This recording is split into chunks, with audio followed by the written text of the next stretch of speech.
before I put down the floors, I had to take down my ridge beam supports. So I'm going to get those put back up. And since then, I've also put these 4x4s. So that kind of changed my calculations.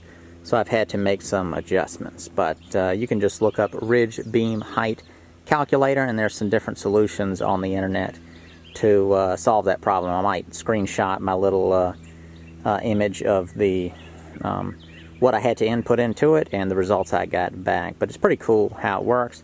Ultimately, it just tells you the length of a support that would need to run from the floor to the bottom of your ridge beam, calculating in the dimensions of the different lumber and the pitch of your roof.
Home security, while in the minds of many, is often overlooked in the end. The thought of choosing a company, a system, going through install, along with the setup and ongoing costs is more than many want to noodle out. SimpliSafe makes it easy from the start. Their simple-to-navigate website makes it easy to choose the right system for your home, and customer service is available to help if needed. My system includes entryway sensors for doors and windows, HD cameras, water, motion, and glass break sensors, and more. They even offer smoke alarms that connect to the system to protect your house in a way not possible with standard alarms. All the sensors are controlled through the keypad and base station. The systems are easy to install, in most cases requiring no tools. The only tool I used was a screwdriver, but most sensors are mounted with adhesive strips that can easily be removed and replaced in case you relocate the sensor. With a SimpliSafe system, your home is professionally monitored 24/7. If anything happens, the police get called. My system protects both my home and family, so I wanted it to be easy to use and work well. SimpliSafe is not only easy and works well, they offer this service of protection for just 50 cents a day. Regardless of your current home security needs, have a look at their website and see what they offer. It's always good to know what's available. Visit simplisafe.com/homemade-home to learn more. Last night I was able to get the ridge beam up and then the two rafters with some assistance. After I put the ridge beam up, the clip that you saw, I stepped back over here, and looking back at it, I could see that the ridge beam was too high on this side. So I had to go up, lift up on the ridge beam, cut it shorter, and then nail those pieces back on that sort of fork around the ridge beam. But I got that fixed and then put these rafters up, attaching the rafters up at the top, and then worked out the bird's mouth at the bottom. And I kind of got this all off, and so I really kind of butchered up the bird's mouth. But I'm just going to use measurements that I'm taking off. I drew lines on it and everything. And the ridge beam, you have to get it centered. It's very, very tricky. You got to maintain its height, get it centered on the floor or the width of the building, and then it's got to sit down on the wall right, and that just means however you want to do it. My bird's mouth is 4 inches this way. We'll go up there in a second and take a look at it. But I wanted a lot of bearing service to be able to really get things attached, and I'm going to use some sort of metal clips and then bridging between it, and then siding will come up between them. I was going to side the barn first and have the bird's mouths come over the siding, but this way I'll be able to get a much cleaner look in the end, because it'll look like the rafter tails are coming right through the siding, and I can be much more precise, I think, putting the siding around them than I can the bird's mouths. And it will finish off up in between the rafters nicely, I think. The dormers, that's my whole big thing now. So this first rafters that went up, it was more just to figure out the bird's mouths, and because I think I'm actually going to move these rafters and I will take them down, but it allowed me to get the bird's mouths figured out. What I think I'm going to do in the end is a shed style dormer.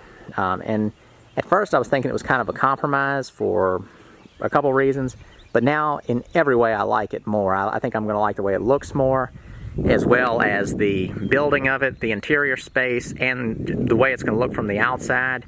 And it gives me some different options that I won't get out of a gable, and I won't have the problems of a gable, which means the valleys. So I won't have the roofing issues that you could get from a gable roof. So right now, let me see. This stud right here, it's a 2x4 and then a 4x4. That marks the center of the building. And then, so you can imagine if you had a gable coming off the ridge beam, looking down on it would look almost like a cross. Like if you looked at this end of the building, this end of the building, that end of the building, it would look like equal roofs. So I kind of didn't like that. I think that's going to get too house-like, too designy, leaving the functional aspect kind of behind, departing from that to go to something that is more designed looking, and I don't want that to enter into this. I want it to be kind of like when you pass a barn in the field. It is so simple, it looks like it's totally built for function, but then it's just got this natural beauty about it that is perfect. And so that's the kind of thing I'm going for in my mind with anything I build, even though some things I build does have more design going into it. But with this, I really want to have a simple look, but in its simplicity, look really nice. So I think that a shed-style dormer is it. I'm going to show you an example of why I think it's going to look best anyway. But as far as the width goes, if I keep this one, I would only be able to do it 4 feet wide if I want the dormer to be centered on the wall. Keep in mind the roof will extend all the way down, but as far as the appearance of the dormer and its placement on the wall, this being the center, and if I keep this rafter, I could only come over, so it'd be 4 foot, and it would look really tiny. So I think I'm going to come to the end of the floor, and then go to here, so that's full 8 feet. So it'll come up at a lesser angle, I'm going to base its height off of being able to stand up there, and without bending over to look out the windows, I have to account for all the framing that can go above it, and then closing in the windows, and then even the little bit of overhang. Imagine you're looking out of a window right now and the overhang of a roof is coming down. I need all that to kind of work out. Now, one thing I can do to sort of take off it'll make the building look much more broad on the side, because that wall is going to go up a lot higher. To kind of account for that, what you can do, keep in mind these rafter tails sticking now. This is just running wild right now. This will get a plumb cut on it, however far out I want it as far as my overhang goes. But I can put rafter tails across. So that'll be like a line of rafter tails will come down off the normal 45-degree roof, continue all the way across, and then up. And then above that, so it'll be little short sections of a roof, and then the wall. That will add some protection to the wall, kind of below the windows that will be up in the dormer, and the roof of the lean-tos coming off. Sorry if that's confusing. A lot of this you'll just kind of see as I'm going. Right now I'm strictly mainly just talking about this from a design point of view. And how I did this is just basically kind of mocking this all up, then I'm able to back up and start imagining it. The other option, again, the gables, you can imagine the gable would be, the gable style dormer, it would be huge, especially if you went all the way to the top and if you made it 8 feet wide. I thought that it would just go completely out of scale. And then the other option would be to do one that's only 4 feet wide, but go all the way to the top. And I think that would be quirky, and sometimes quirky can be really interesting because a lot of structures like this can have quirky details about them, but I think that would go past just quirky and look weird, like I just wanted to do something and didn't consider, I don't know, it just wouldn't look right, I think, in this situation. As a little explanation, the last rafter will go up over, that's going to create a 2-foot overhang on this side. You're basically going to have somewhere between 1.5 foot to 2 foot overhangs on the side. Then the lean-to will attach here, and I've decided to wrap the lean-tos around the whole thing. That was one of the things I was kind of discussing, and y'all were giving me your thoughts on it. And then, of course, the roof is going to extend out. I'm not 100% sure if I'm going to make this roof stick out at this height all the way, or if I'm going to do some like different roof that extends out now, because the issue is right here I've got this ladder. This is a 8-foot tall ladder, and I'm already up on a platform. All the way out here, I'd have to somehow be able to work 25 feet up, and it's an open area. And of course you could set up scaffolding, but that would be so annoying, and I don't have any scaffolding, so I'm not sure how I'm going to deal with this yet as far as constructing all that goes. As we also talked about, I do like that idea of having the other building down here, roof connecting them, and then people were saying I could then almost make a floor up in the roof. That's a really cool idea, because you could have like a little ladder, and then you would kind of, because the floor is below where the rafters will sit on top of the wall, so you could have like a little miniature ladder, set of steps, and you go up into this like little attic space and cross completely over the sawmill and drop down into this other building, which could be whatever you use that for. So that could be super cool. So I think that's it. I'm going to walk over real quick and show you basically what this is going to look like on my tiny house. The sawmill's right here. My tiny house is right here. It is basically exactly what I'm building over there, just a very scaled down version. And so this is a preview of this house, because I have not shown it in a while, and I've worked on it without posting to the other channel, but I filmed it and I just haven't gotten to it yet. So you can imagine, let's just pretend that this right here, imagine an equal amount of roof right here that there's over here, and about at that window is where this ended, and that this was just all open. That's basically a small version of what I'm doing over here. Have that dormer kicked out, and then that roof will extend out, and it'll basically be like the front porch. It's going to have some big posts that come down to support that. The sawmill will be backed in. Part of it goes underneath the main structure, but most of it, the bed, sticks out underneath this part. And then you could imagine another part, a building over here. That would be cool, because you'd have like a dormer here and a dormer here, and then the roof, but this is the same pitch roof as over there. It's 45 degrees, which is a 12-12. And then you've got the shed part of the roof kicked up. And I think, like in this case, what makes this not look like too broad of a wall is basically this part of the wall becomes all windows, And then in my case over there, the option would be to leave it like this where the wall just continues up, or you add rafter tails across and a little short piece of roof. I didn't want to do it here because I didn't want water to hit that and kind of be splashing back on the wall. I just wanted it going down. So I'm not really sure what I'll want to do on the other one. And then on this, hard to see it probably, but you know, up in there I've got little small windows. So by having this wall go up, and this would happen regardless of what kind of dormers you did, you end up with a sidewall on the inside, and it's not just for decorative reasons, but this lets light in these little tiny stained glass windows I did. But I have a clear glass designed into the center, and that allows you to look right out when you're in the loft. You could look out of the loft and through this window up here, but you're at a distance, so you can't see angles much. Up here, if you're up in the loft, you put your face up to that hole, you can kind of look in all different kinds of angles, so that is nice.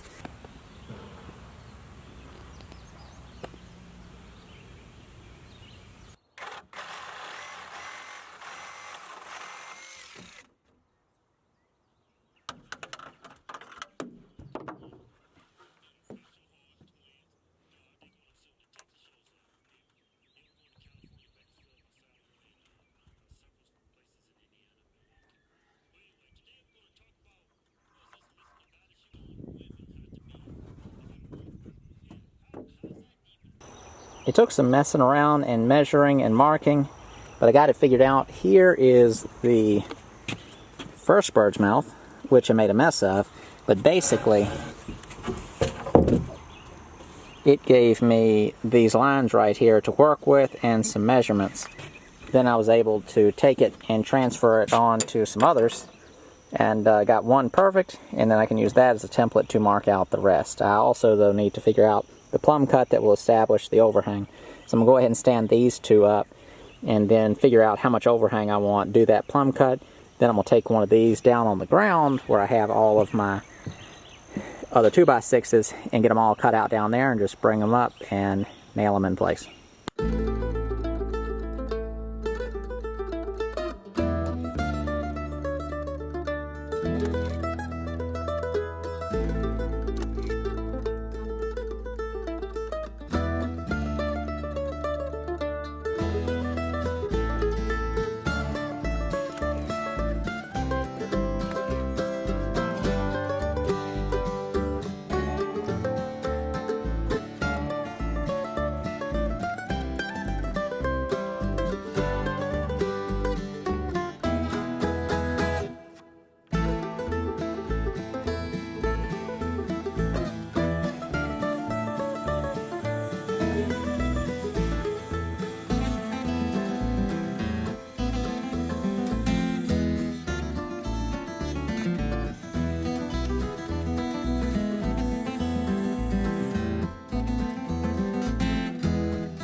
So that's just kind of a mock-up.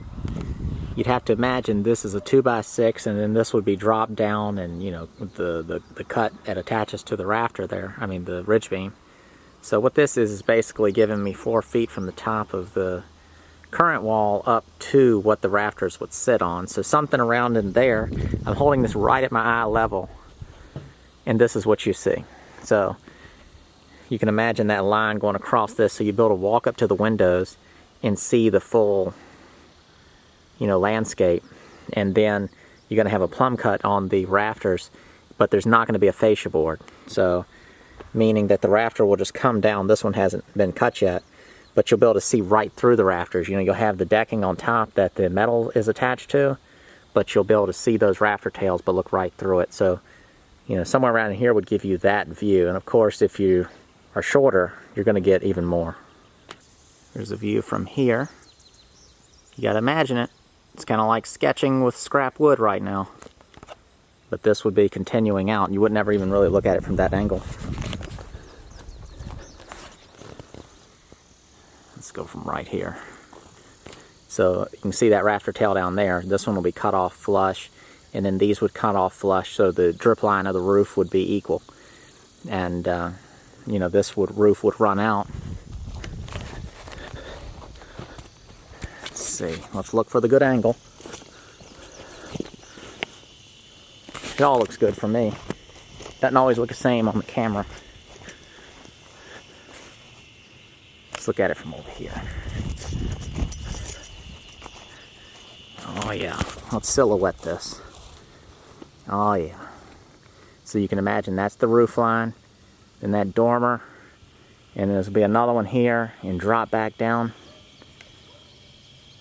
It's going to be big, but it's going to be really cool and offer a lot of nice options for the way I could do windows.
There's the dormer wall, also the rough openings for the windows. So I'm going to talk about what's happening next.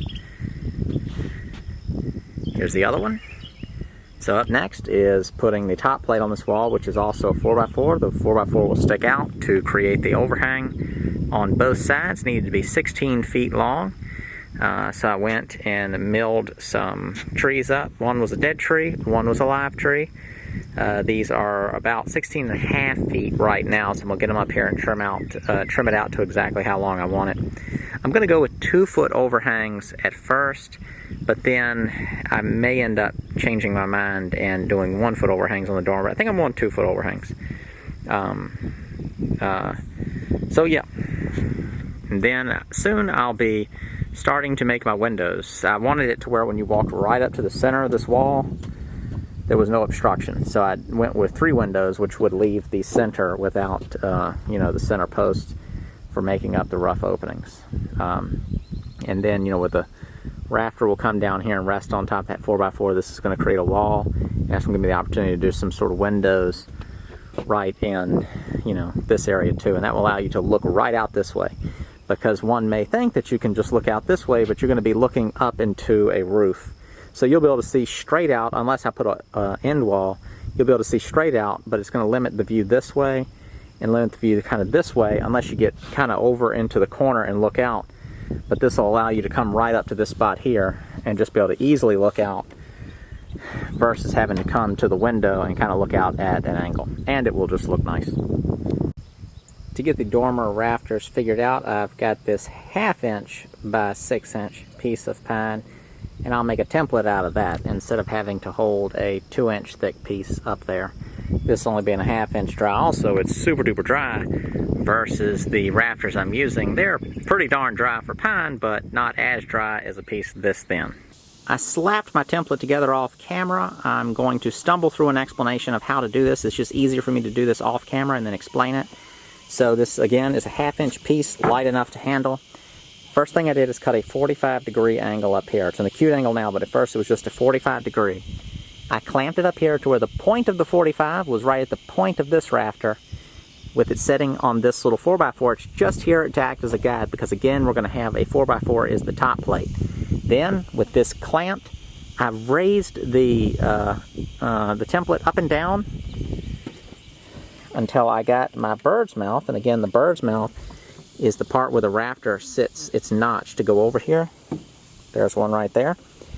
I wanted my bird's mouth to where I have a full bearing surface on the wall. So my wall is 4 inches thick, so my bird's mouth is 4 inches long or deep or whatever you want to call it. And then this cut is just determined by how wide this one is. Then my plumb cut, which is this one here, it's that vertical cut right there, measures 15 inches from this part of the bird's mouth out. So how you get this angle right here, you could just measure out, in my case 15 inches, and then stick a level against it and then scribe down. You could use a plumb bob, or imagine that rafter sitting right there. Just take a sliding T-bevel, bevel gauge, whatever you want to call it, and take that measurement and then scribe it. And then that cut right there ends up becoming the cut that goes up against the ridge beam throughout this part. But the rafter that comes down right here on the very end of the dormer is going to sit directly on top of this rafter, and that's why this has such an acute angle. I'm going to go ahead and get this up here, just kind of stage it up to where you can see it, maybe give it a little explanation, but I just want to tell you that's sort of how I did this without taking a single measurement other than how far out my overhang will go.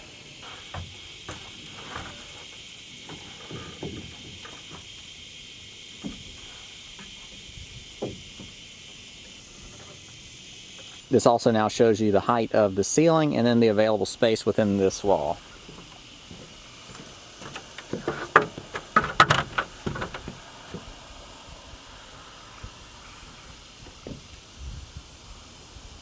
Here's a look from down at the ground. You can see the plumb cut on this one versus the one on the back side.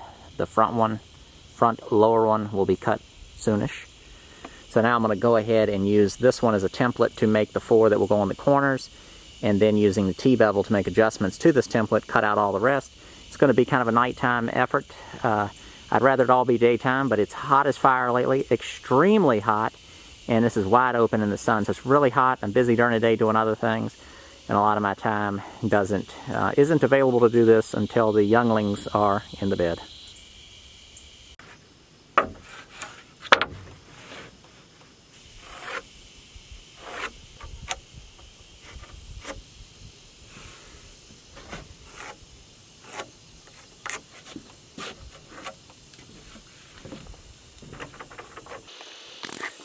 Show you a quick tip that someone taught me, and that is to put an X on the side of the line that you are cutting. So you can see here that is the plumb cut, and then that is the bird's mouth, so I'm putting X's, same thing down there.